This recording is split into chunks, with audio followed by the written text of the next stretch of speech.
my dear students, my painting two maestros. I am delighted to see you all again. And this week I had sent you an essay on the English artist Edward Burrough, but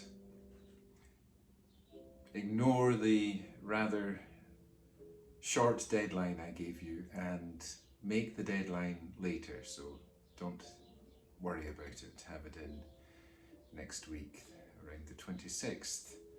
So Burrough, he was an interesting artist. To follow on from last semester, if you were doing my class where we looked at Frida Kahlo, who was an extraordinary artist and lived a life of inspiration and some pain after that terrible accident that she suffered, and her let's put it mildly, difficult relationships, but a wonderful life. Burrough was born ill. He had a form of juvenile or infant arthritis, severe arthritis, which caused deformities. His hands were crippled, and if you see photographs of him, he holds the brush in an unusual way that shows you that there was something with his hand. We have that. You can't see that too well, but here he is as a young man with one of his paintings, and he managed to live until his 70s, and Frida Kahlo only made it to her 40s. And this was despite, when his parents gave him some money to go and get an operation for his spleen. He did not go to the doctor to get this operation. This is the days when you had to pay doctors. He went and he ended up in a tattoo artist's shop and had a tattoo put on his body. So he was drinking a lot and smoking, so he didn't exactly look after his health. But I like his paintings. He was not really capable of doing oil paints. He did a few at the beginning, but I think because of the crippled state of his body, he liked watercolour. Now these are giant watercolours. Look at this kind of Medusa figure with all of these bodies. A strange painting. And he loved travelling to Spain, where he painted a variety of things.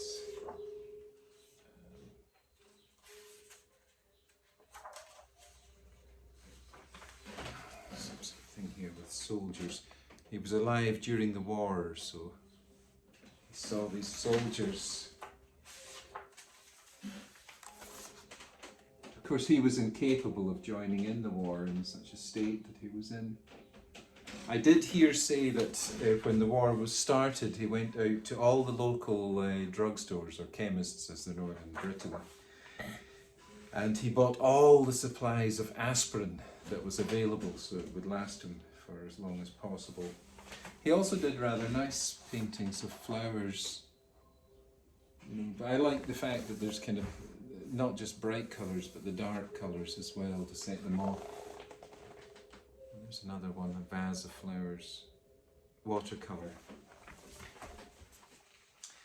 So here's some he did of these figures in a landscape. There's a light reflecting on it, but I hope you can see it. And this one here of this series of bridges. Watercolours, if you are able to do that, or you can use acrylics, to do a kind of watercolour effect if you put plenty of water with it.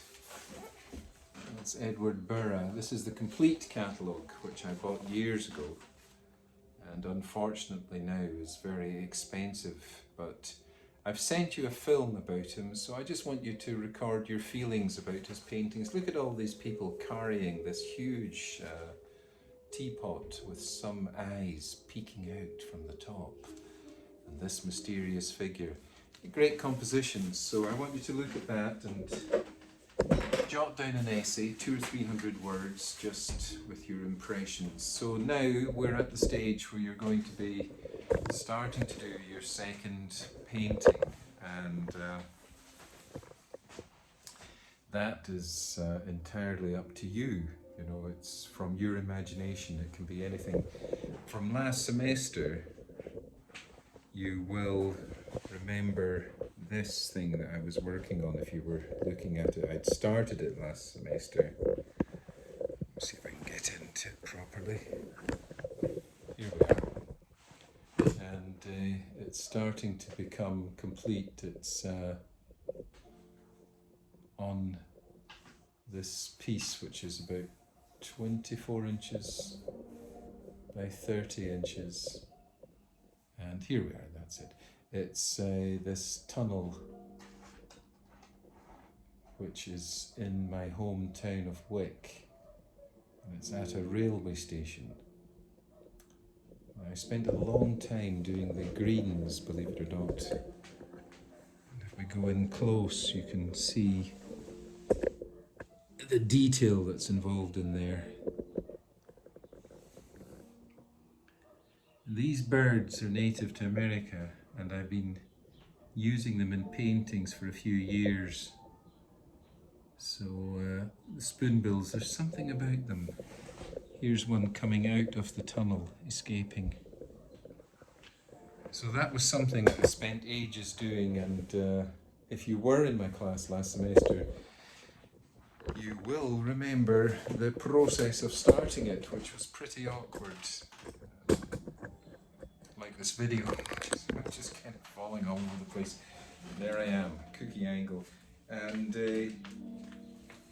this came out this month. This is the April edition of the Fortean Times, which on glancing through, if I can find it, I was delighted to see one of my, it's an art issue. There's a big article about Salvador Dali and other artists, and the Prado Museum in Spain. But they've got an Ian Scott painting with an article about it here.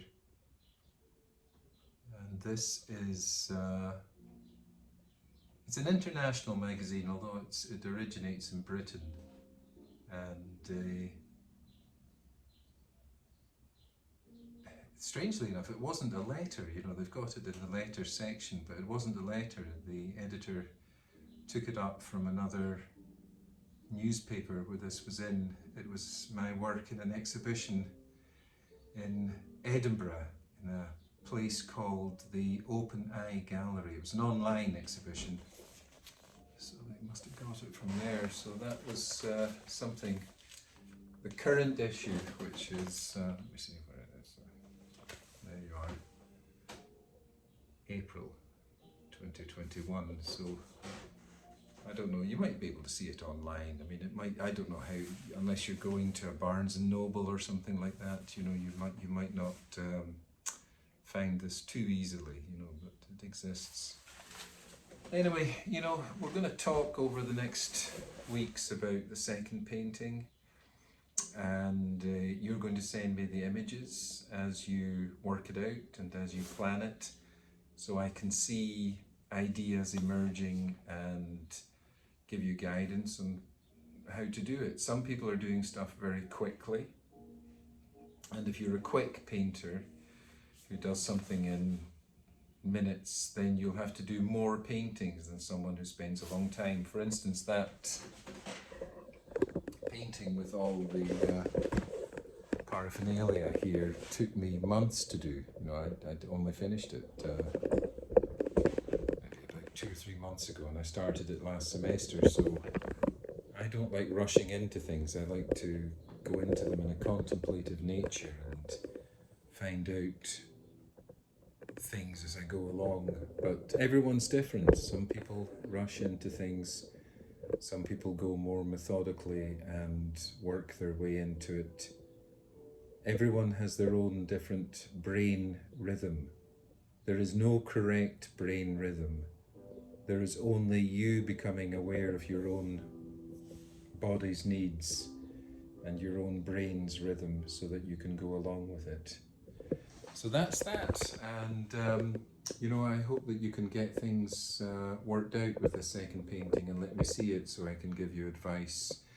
That's all you have to do just now. So an essay on Edward Burgh, and we made the deadline a bit longer, which is the 26th of April, and once you have that essay finished, then contact me with email it to me and I'll print it out and then I can mark it, and also start to plan that second painting or drawing or however you plan to go about it, whether it is with oil paint, whether it was with acrylic paint, whether it's with watercolour, whether it's just with pencil or whether it's with coloured pencil. It's entirely up to you. Choose your own methodology. Enjoy doing it. That's the main thing I want to see. The pleasure and love of painting pouring into the canvas, paper or whatever. Enjoy it and let me see what you're doing. Over and out for now from the studio. Fritz has turned his back to you. Say bye-bye, Fritz. Bye-bye. Bye-bye, everyone. Take care. I'm missing you already. Okay. I bet you're not missing him though, but you're glad to see the back of him. Anyway, till later. All the best, my dears. Bye-bye.